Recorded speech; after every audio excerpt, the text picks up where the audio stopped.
बिस्मिल्लाहिर्रहमानिर्रहीम। अस्सलाम वालेकुम। क्या हाल है, कैसे हैं? आई होप कि आप सब ठीक हों, खैरियत से हों।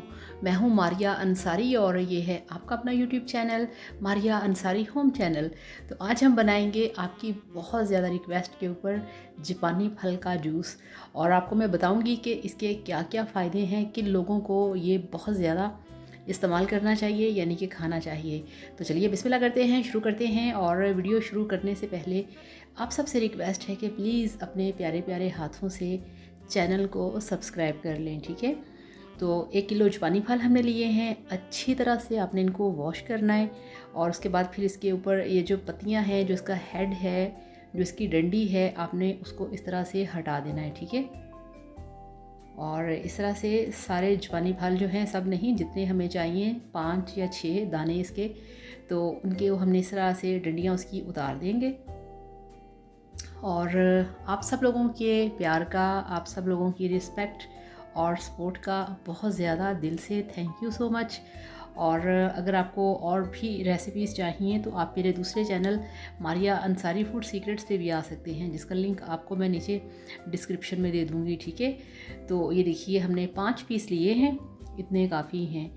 तो अब हमने इनको कट लगाना है इस तरह से। अच्छा, यहाँ पे अब बहुत सारे लोगों के जहन में आएगा कि इसका छिलका रिमूव करना है कि नहीं। तो आपको मैं बता दूँ कि जापानी फल ऐसा फ्रूट है जिसका कि छिलका रिमूव नहीं किया जाता। इसको अल्लाह ताला ने ऐसे ही खाने के लिए बनाया है। आपने इसका छिलका बिल्कुल भी नहीं हटाना, ठीक है। और यहाँ से आपने अब क्या करना है कि इसको एक ब्लेंडर में डालना है। तो कट लगाएं ताकि ये आसानी से ब्लेंड हो सके। थोड़ा सा अपनी मशीन का भी ख्याल करना चाहिए, हो तो वैसे भी जाएंगे मगर वो थोड़ा सा आसानी से हो जाएगा। तो अब हम बात करेंगे जापानी फल के फ़ायदों के ऊपर।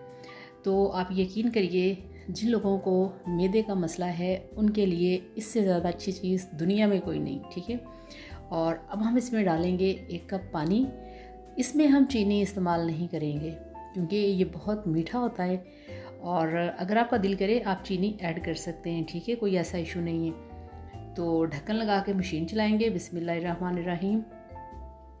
तो आप इसमें चाहें आप चीनी डाल सकते हैं। मेरे लिए ये इतनी चीनी काफ़ी है, काफ़ी मीठे हैं।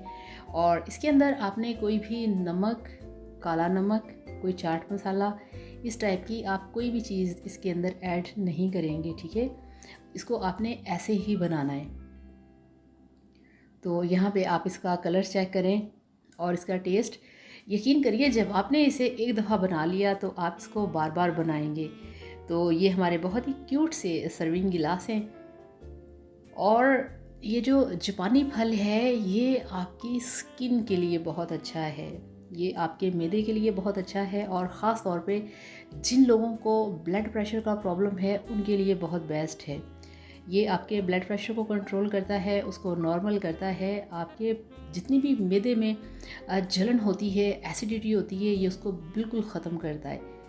तो मुझे तो इस तरह से ये थोड़ा सा थिक अच्छा लगता है। अभी इसमें बर्फ़ डाली है, उसको थोड़ा सा मिक्स करेंगे तो ये अपनी असली हालत में आ जाएगा। मगर आप चाहें तो आप इसमें पानी डाल के इसको थोड़ा पतला भी कर सकते हैं। ये चूँकि फ़्रेश जूस है तो इसके अंदर हम पानी डालेंगे, अगर इसमें दूध डाल दिया तो ये मिल्क शेक बन जाएगा, ठीक है।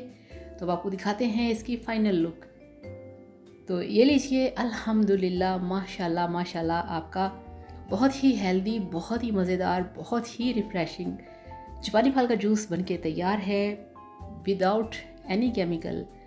फुल हेल्दी, फुल मज़ेदार। इसे बनाइए अपने घर में, अपने बड़ों के लिए, अपने पेरेंट्स के लिए, ये उनके लिए बहुत फ़ायदेमंद है। तो बनाइए, पीजिए, एंजॉय कीजिए। वीडियो को लाइक और चैनल को सब्सक्राइब करिएगा। Thank you so much. अल्लाह हाफ़िज़, बाय बाय।